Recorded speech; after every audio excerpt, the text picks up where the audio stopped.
Lorsque vous cherchez le prénom que vous allez donner à votre enfant, eh ben, vous considérez que c'est une tâche extrêmement importante, une tâche délicate, et donc vous vous appliquez. Je connais des gens qui passent des mois, enfin je connais des gens, moi-même d'ailleurs, lorsque je cherchais des prénoms pour mes enfants, eh ben ça m'a pris des semaines, des mois, parce qu'on veut être sûr qu'on trouve quelque chose qui a du sens pour nous, qu'on trouve un prénom qui a une certaine puissance, d'accord? On veut retranscrire quelque chose, il y a un message, puisque c'est le nom que l'enfant va porter toute sa vie. Eh bien, c'est pareil. Lorsque vous créez une entreprise, une marque, lorsque vous avez un projet de business, il faut accorder également de l'importance au nom que vous donnez. Ne pensez pas que le nom, c'est quelque chose de banal et que vous pouvez simplement choisir ce qui vous passe par la tête. Non, parce que toutes les marques que vous connaissez, elles ont derrière une histoire au niveau de leur nom. Elles portent quelque chose, il y a un sens véritable. Et je connais pas mal de personnes qui ne savent pas par quel bout prendre les choses, comment est-ce qu'il faut mener la réflexion pour choisir tel ou tel nom pour son projet, pour sa marque, pour son entreprise, et qui parfois passent beaucoup de temps et ont un blocage à ce niveau-là.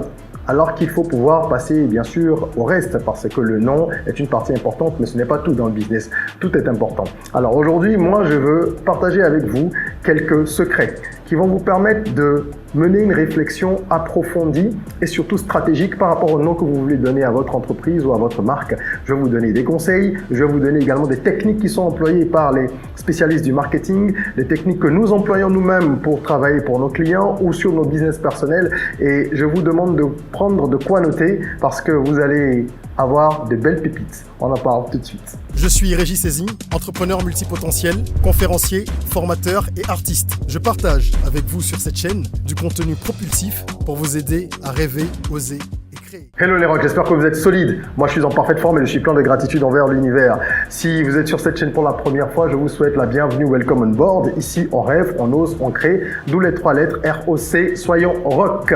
Alors abonnez-vous et activez la cloche de notification pour rejoindre notre belle communauté, parce qu'ici nous évoquons des sujets propulsifs qui permettent à chacun d'accélérer sa croissance personnelle et professionnelle.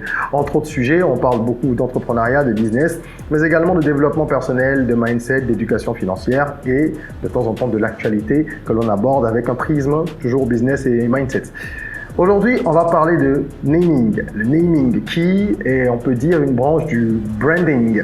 Globalement, votre nom fait partie de votre image de marque. D'accord? Vous, par exemple, qui me regardez, vous vous appelez peut-être Jean-Claude Cocou. Eh bien, ça fait partie de vous. Si les gens doivent vous définir, ils vont donc dire que vous vous appelez Jean-Claude Cocou, que vous vous habillez de telle manière, que vous avez tel et tel trait de caractère, etc.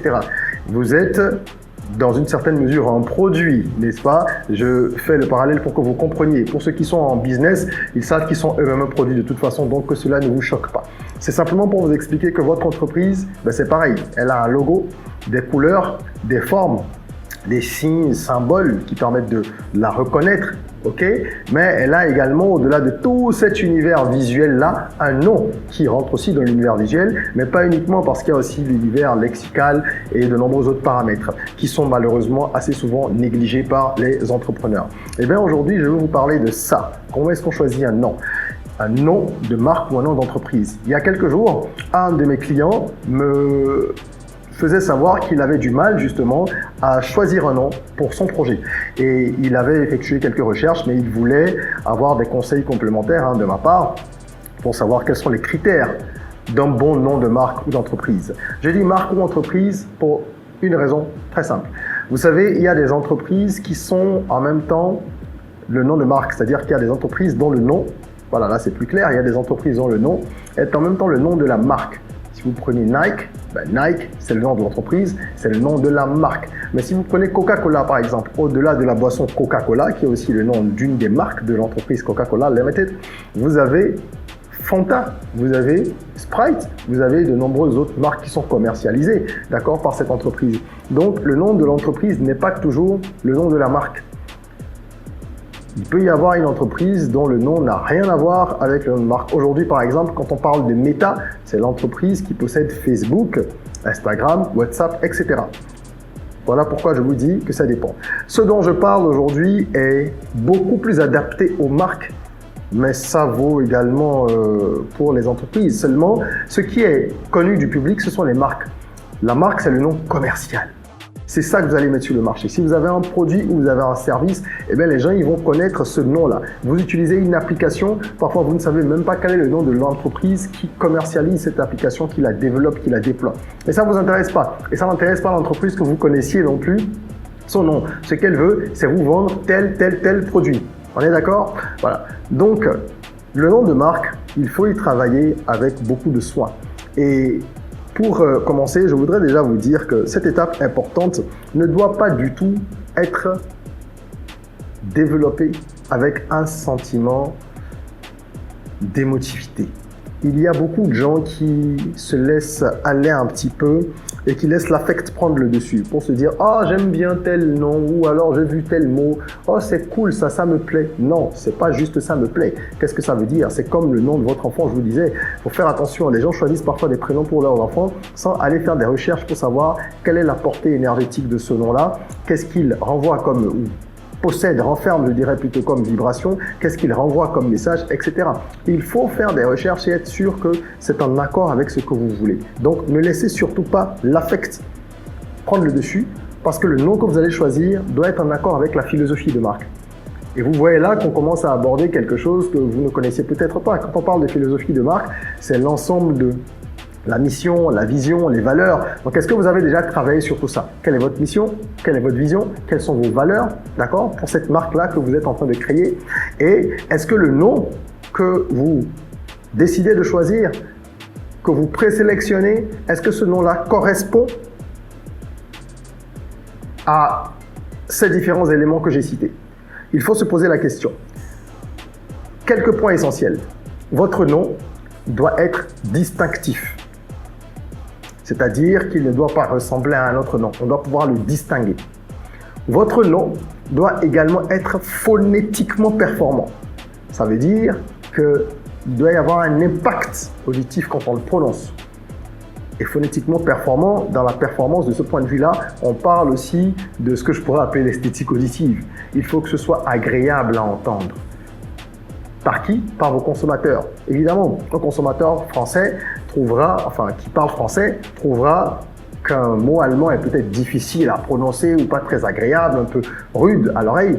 Tandis que si le consommateur de cette marque-là est allemand, eh bien peut-être qu'il trouvera ce mot très bien si le mot a été bien choisi. Donc, comprenez qu'il faut toujours faire des choix en fonction de ces consommateurs, du public cible que l'on a. Si votre marque est une marque globale, vous devez donc, c'est-à-dire mondiale, qui a cette vocation-là à terme, il faut donc choisir un nom qui pourra s'adapter à toutes les oreilles, dont la consonance sera entre guillemets universelle. Quand vous dites par exemple Zara, Zara c'est 2 syllabes, c'est facile à prononcer. Tout le monde, dans toutes les langues, on peut dire Zara, Zara, Zara, Zara. Voilà, peu importe que le R soit roulé, peu importe qu'il s'agisse de R sec dans certaines langues, peu importe, c'est 2 syllabes, c'est du AA, c'est ZA et RA. Donc ça passe partout. C'est un exemple, n'est-ce pas, que je vous donne. Et il y a d'autres caractéristiques pour qu'un nom de marque soit percutant. Pour choisir un bon nom de marque, il y a d'autres caractéristiques. Il faut par exemple qu'il soit court. Court, ça ne veut pas forcément dire 2 syllabes comme dans Zara, mais il ne faut pas choisir un nom qui est une douzaine de syllabes. Non, là, c'est pas intéressant. D'accord? C'est pas intéressant pour vous et ça va être difficile pour les consommateurs. Vous savez pourquoi? Je vais vous dire pourquoi. Je marque juste une pause pour vous rappeler, pour ceux qui ne sont pas encore au courant, que nous lançons bientôt le Business Rocket Camp, qui est un programme en fait. C'est un programme d'accompagnement pour entrepreneurs que nous avons mis en place et qui dure 4 semaines, se déroule entièrement en ligne. Il est constitué de plusieurs masterclass qui sont des formations préenregistrées sur notre plateforme d'e-learning, de webinaires qui sont des ateliers interactifs et de coaching one-to-one qui sont des séances où en fait je vous accompagne personnellement sur vos problématiques d'entreprise. Et donc c'est un ensemble de plusieurs activités qui sont étalées sur les 4 semaines avec à la clé des outils pratiques qui permettent de déployer, développer, pratiquer ce qu'on vous a enseigné au travers des différentes activités que j'ai citées. C'est donc le programme qui t'aide à faire décoller ton business. Ok, c'est ça le rôle du Business Rocket Camp. T'aider à faire décoller ton business. Comment? En abordant à travers ces différentes activités-là une dizaine de domaines d'expertise. Tout ce qui est marketing, comme on est en train de voir aujourd'hui, on en parle, d'accord? Avoir une bonne stratégie commerciale, trouver les bonnes techniques pour pouvoir impacter sa clientèle, trouver des prospects, les convaincre, mais on parle au-delà de ça aussi de tout ce qui est fiscalité, on parle de finance, on parle également de RH, de management. Bref, il y a 10 domaines d'expertise qui sont abordés. Pourquoi? Parce que les entrepreneurs doivent en savoir un peu sur de nombreux domaines. L'entrepreneur est un chef d'orchestre. Il ne peut pas ne pas être en mesure de lire au moins son bilan et de comprendre 2-3 choses. Il ne peut pas ne pas connaître et pratiquer des techniques de productivité. Donc cette formation étendue, qui est un programme en réalité, eh ben, c'est vraiment destiné à tous ceux qui ont un business qui a du mal à décoller, ceux qui veulent passer au niveau supérieur dans leur activité ou ceux qui veulent se lancer et ont besoin de structurer leur idée convenablement pour avoir un plan d'action efficace. Cliquez sur le lien à cet effet dans la description et allez réserver votre place parce que les places sont limitées et le programme démarre très bientôt. Je reviens donc à ce que je vous disais concernant donc les critères d'un bon nom. Il y a le facteur suivant. Le nom doit être mémorable. On doit pouvoir s'en souvenir facilement. C'est pour ça, entre autres, qu'on dit que c'est pas opportun qu'il soit trop long, qu'il fasse X 1000 syllabes. D'accord? On doit s'en souvenir facilement. On doit pouvoir s'en rappeler sans faire trop d'efforts. Il doit être évocateur aussi. Il doit évoquer quelque chose. Ou même quand on ne sait pas ce qu'il évoque, il faut qu'il suscite quelque chose chez les gens. Donc ne pensez pas que quand vous entendez telle ou telle marque, eh ben, ça a été choisi au hasard parce que vous ne savez pas ce que ça veut dire. Non, faites peut-être une petite recherche et vous vous rendrez compte très rapidement que le créateur ou la créatrice, en tout cas de cette marque, avait une idée derrière la tête et que le nom correspond à quelque chose. On est d'accord? Quand je vous dis Alibaba, vous pensez à quoi? On parle des 40 voleurs. On parle de cette caverne dans laquelle il y avait 1001 trésors. Et bien c'est exactement ça. Sur Alibaba, on trouve tout. C'est pour ça que ce nom a été choisi par Jack Ma. On trouve tout. Et c'était le but, dès le départ, de la plateforme Alibaba.com. Pouvoir offrir en fait un magasin géant ou un marché énorme à tous ceux qui sont en quête de certains produits et de transformer justement ou de digitaliser, on va dire, les offres qu'il y a en Chine. Donc ce grand marché-là, de le digitaliser et de le mettre à disposition du monde entier. Donc voilà un peu pour vous donner un exemple et illustrer ce que j'appelle le facteur évocateur. Il faut que ce soit évocateur. Votre nom doit vous dire quelque chose. Comment on s'y prend? On fait un brainstorming, c'est une des techniques les plus simples. Le brainstorming, donc on s'assied avec plusieurs personnes de son équipe ou de son entourage et puis on jette des idées en se basant sur la philosophie de marque. On se dit voilà, moi je pense à tel mot et toi et toi et toi. On peut faire du mind mapping aussi. Le mind mapping par exemple, c'est prendre un mot, un concept et tout autour développer plusieurs autres concepts qui sont en lien avec ce concept-là. Et à force de jeter dans les idées, on peut avoir des pistes. C'est une façon de faire du brainstorming. Je mets par exemple au milieu neige. Je mets neige au milieu, d'accord, sur un tableau.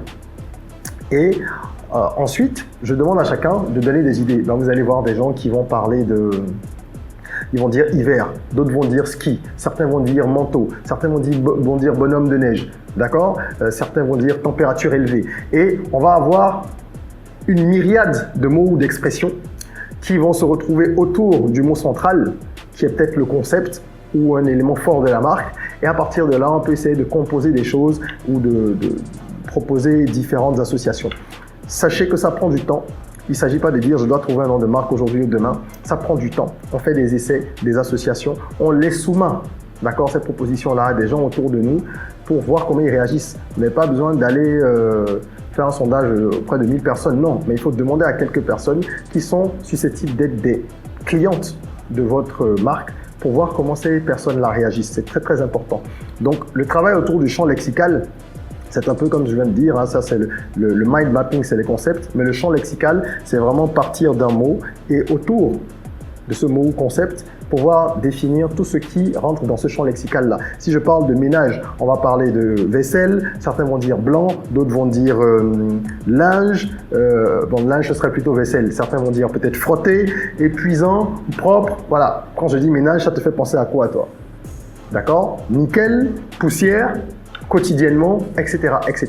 Et ça va vous permettre de construire tout doucement une identité lexicale, un champ lexical et une identité, un univers autour de votre recherche de nom et donc de votre marque. Donc il y a plusieurs techniques qu'on utilise Je vais vous en citer 2-3 rapidement. On pourra revenir sur ça en détail si ce sont des sujets qui vous intéressent. Sachez qu'il y a par exemple la technique de l'acronyme qui est très fréquente. Quand vous voyez par exemple SFR, bon voilà, c'est 3 lettres qui veulent dire quelque chose. Je vous laisse faire votre recherche et vous voyez bien que finalement tout le monde dit SFR, un peu comme si c'était devenu un mot. C'est pareil quand vous utilisez énergie, NRJ pour la radio énergie, vous retrouvez comme ça ces 3 lettres-là qui forment finalement un mot qu'on peut facilement prononcer. Ok? Et c'est valable aussi dans le cadre par exemple de DHL. DHL, aujourd'hui tout le monde dit DHL, alors qu'en réalité, voilà, c'est 3 lettres qui correspondent aux initiales des 3 fondateurs. Donc vous pouvez partir sur l'acronyme si c'est quelque chose qui a du sens et que derrière vous arrivez à trouver autour un véritable sens, il ne s'agit pas d'inventer. Il y a aussi le concept de mot valise qui est très fréquent quand vous entendez par exemple Confipote, d'accord, ou Aspivenin, ou Spontex. Spontex, c'est quoi? C'est un genre d'éponge. Donc vous avez sponge et tex, en textile, d'accord? Aspivenin, vous comprenez bien qu'il s'agit certainement d'un produit pour aspirer le venin. Si je vous parle de Batipro, tout de suite vous vous dites, ok, bâtiment professionnel. Donc ça, les mots valises, ce sont en fait des constructions avec des particules de 2 mots différents. Peut-être plus de 2 parfois, mais généralement c'est 2 mots. Et on combine donc ces 2 particules-là, ces fragments de mots, pour en faire un seul qui va traduire. Assez souvent, quand on prend cette option, c'est pour ça, hein, c'est pour traduire déjà la fonction de l'objet ou du service. Parce que quand vous entendez confipote, c'est confiture et compote. Vous savez déjà de quoi on vous parle, d'accord? Durex, vous connaissez et vous comprenez peut-être maintenant, pour ceux qui ne savaient pas, durée, X, qui est une particule de sexe. Bon, voilà, donc on est plus sur l'imaginaire de la performance sexuelle et vous voyez bien que dans toutes les publicités de Durex et même dans la gamme de produits développés, il y a cette notion-là de performance, de plaisir, mais associée à la performance qui est développée. Il y a également une pratique qui consiste à aller sur la mythologie et l'histoire. Ça dépend justement de ce que vous proposez. Lorsque vous êtes sur la mythologie, il faut qu'il y ait un lien véritable. Vous avez par exemple les éditions Atlas. Hein, quand je dis histoire, c'est histoire géo. Hein. Atlas, quand on parle d'Atlas, on voit bien, chaîne de l'Atlas. Mais les éditions Atlas sont focalisées sur tout ce qui tourne autour de la géographie, de la nature, etc. Donc ça ne pouvait pas être mieux pensé que ça, n'est-ce pas? Je vous donne un autre exemple, le roi Merlin. Alors le roi Merlin, il faut bien savoir qu'il s'agit bien du roi Merlin, qui est un roi de l'histoire de France. Mais il n'est pas possible d'écrire le roi R-O-I et L-E séparé et R-O-I à part. Parce que quand vous voulez créer une marque, il faut qu'elle ait un caractère exclusif. Et vous ne pouvez pas utiliser le roi Merlin parce que le roi Merlin appartient à tout le monde. Ça appartient à l'histoire. Donc il y a donc une adaptation, une déformation et une adaptation orthographique pour pouvoir utiliser phonétiquement le roi Merlin. On a eu ce cas nous aussi avec la marque Daélian où en fait le Da veut dire en langue fon le leader, le roi, le meneur, le chef. Et Yélian c'est un prénom, un de mes prénoms, c'est mon prénom fon. Mais le Da étant un titre, on nous a dit à l'OAPI qu'on ne pouvait pas protéger cette marque tel que c'était écrit D-A-H espace Yélian, Y accent aigu L-I-A-N. Donc j'ai dû faire une combinaison, ce qui est devenu un peu un mot valise, en écrivant D-A-Y accent aigu L-I-A-N. Donc c'était en un mot, et finalement c'était beaucoup mieux, parce que c'était facile à prononcer par tout le monde. Et on disait Daélian, Daélian, les gens ne disaient pas forcément le Da, Yélian avec la même intonation qu'en fond, mais c'était un nom de marque qui pouvait être global. Et ça, c'est franchement génial. Vous avez aussi tout ce qui concerne l'analogie avec le monde animal. Quand vous prenez les bars, Lion, Lion, c'est pourquoi l'énergie. Vous voyez dans les pubs, on voit tout le temps quelqu'un rugir, un peu comme pour dire que cette barre chocolatée va vous donner de l'énergie, nanani, nanana. La vache qui rit, où on vous vend dans toute la communication le bonheur d'être ensemble, de manger, de savourer, de sourire, d'être gai, etc. Ben, la vache qui rit, aussi simple que ça. Puma, marque de sport. Là, on vante les qualités athlétiques, d'accord, des produits de cette marque-là. Ainsi de suite. Donc l'univers du monde animal, ça peut être également très intéressant en fonction de ce que vous décidez de vendre, de mettre sur le marché. Après, vous avez également les noms qui sont complètement descriptifs. Quand on vous dit par exemple la collection, le livre de poche, vous comprenez bien que c'est un livre qu'on met dans la poche. C'est simple, c'est facile et tout le monde s'en souvient. D'accord? Quand on parle par exemple d'Espace, qui est un modèle de Renault, vous comprenez que c'est un modèle spacieux. C'est un modèle où plusieurs personnes peuvent donc prendre place dans le véhicule, où l'habitacle a été conçu pour qu'il y ait suffisamment d'espace. Donc, tout ça, c'est ce qu'on appelle des noms descriptifs, des noms de marques descriptifs. Velouté, quand un yaourt s'appelle velouté, c'est un des yaourts de Danone. Évidemment, velouté, vous comprenez déjà ce qu'on essaye de vous mettre dans votre esprit et comment ce produit devrait être sur votre langue. Donc, on joue déjà sur vos sens. Okay? Donc, il y a plusieurs techniques, il y en a plein d'autres, on ne pourra pas toutes les évoquer. Il y a également la symbolique, quand on parle par exemple de Dolce Vita, la belle vie, la vie douce, etc. pour un parfum, ça marche bien. On ne peut pas toutes les évoquer, mais je vais quand même vous parler d'une dernière technique qui est très simple, c'est d'utiliser votre nom. Votre nom, comme par exemple le font beaucoup de gens dans le conseil. Quand vous avez les grands cabinets de conseil, vous voyez tel et associé. Voilà, parce que là, ce sont des business qui se basent sur la crédibilité et le savoir-faire du fondateur. C'est pareil dans la mode. D'accord? On vous parle par exemple de Giorgio Armani, ou on va vous parler de Yves Saint Laurent. Donc là, ce sont des business qui sont basés, des marques qui sont basées sur le savoir-faire du créateur, du promoteur, du porteur de projet. Jacques Desange, ok? Donc quelqu'un qui est connu pour être bon dans son domaine, ou qui va être connu plus tard pour ça, parce qu'au début peut-être que c'est encore un inconnu quand il démarre, quand il crée sa marque, mais il se met en avant et donc généralement il faut être un professionnel. Il faut être un professionnel du domaine dans lequel on est pour se mettre en scène soi-même. Et je voudrais finir en vous rappelant que toutes les marques ont une signification. Je l'ai dit au début, je veux finir là-dessus encore une fois. Toutes les marques ont une signification. Vous voyez, quand vous prenez Adidas, c'est le nom du fondateur qui s'appelait Dassler, Adolf Dassler, et qui était surnommé Adi. Donc vous avez Adi et Das de Dassler. C'est pas plus compliqué que ça, mais il faut le savoir, il faut chercher. D'accord? Auchan, c'est parce que le premier quartier dans lequel il y a eu le premier magasin, s'appelait le quartier des Hauts-Champs. Mais c'est devenu Auchan, A-U-C-H-A-N, parce qu'ils ne peuvent pas prendre le nom d'un quartier pour en faire un nom de marque, comme je vous expliquais.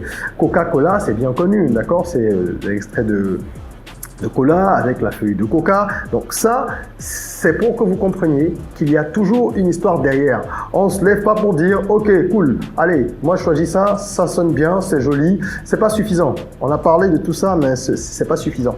Donc, faites en sorte de bien mener votre réflexion sur le nom de marque et vous allez ensuite pouvoir décliner un logo correspondant. Mais le nom de marque doit déjà répondre à la vision, à la mission, tout ce qui a été établi déjà au niveau de la réflexion marketing de votre projet. Donc voilà, si vous avez besoin d'aide sur ces questions-là, n'hésitez pas à nous contacter. On se fera un plaisir de vous accompagner. Vous pouvez vous inscrire au Business Rocket Camp, le programme dont j'ai parlé par exemple, pour bénéficier d'un accompagnement multidimensionnel. Ou vous pouvez également booker une séance de coaching d'1 heure avec moi ou prendre plusieurs séances. Le lien est en description afin qu'on travaille sur votre projet et sur des problématiques précises de votre projet qu'on vous aide à avancer là-dessus. Ça fait une douzaine d'années que je suis consultant business et ça fait une quinzaine d'années que je suis entrepreneur dans différents domaines d'activité. Donc, je ne conseille pas les gens sur quelque chose que je ne sais pas ou que je ne fais pas. Je suis moi-même entrepreneur. Vous pouvez regarder sur mon site web et voir un petit peu mon parcours. Bienvenue dans la communauté si vous êtes là pour la première fois. Mettez un petit like, abonnez-vous, partagez les vidéos. Et en attendant qu'on se retrouve pour une nouvelle vidéo, justement, prenez soin de vous, de votre corps, mais aussi et surtout de votre mind. Rêvons, osons, créons, soyons rock.